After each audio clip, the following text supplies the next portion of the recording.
Talk about red pill content using these eye drops as a metaphor. I have famously red eyes, and by the end of this video, my eyes will be white and it will make sense. Woo, those things are zesty. First, I love the idea of red pill content because it comes from The Matrix, one of my top 5 movies. In The Matrix, Morpheus is explaining to Neo that there are 2 versions of the human experience. One is a simulation that most people are literally plugged into in their brains. The other is the real world, which is gritty and ugly. In this scene, if Neo takes the red pill, he gets to stay in the real world and see how bad it is. If he takes the blue pill, he goes back to Fantasyland. The irony is, of course, delicious, because we live in the real world now. Yet red pill content asks you to treat this world as if it were a simulation and pushes you to build a construct of fallacies in your mind where you will live, which is like living in the Matrix. Which brings me to the fatal flaw in red pill culture. It fails to articulate the difference between information and truth. Wisdom is not just questioning everything. Wisdom is knowing when your question is answered. Without confirmation bias, independently validate your sources and make sure the information that you have is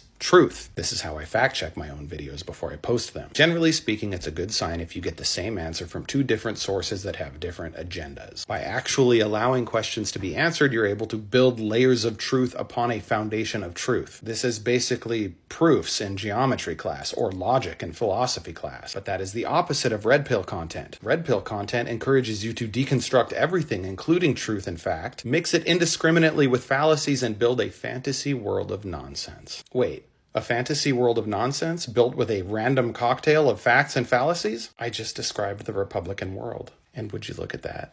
Scientific truth got the red out.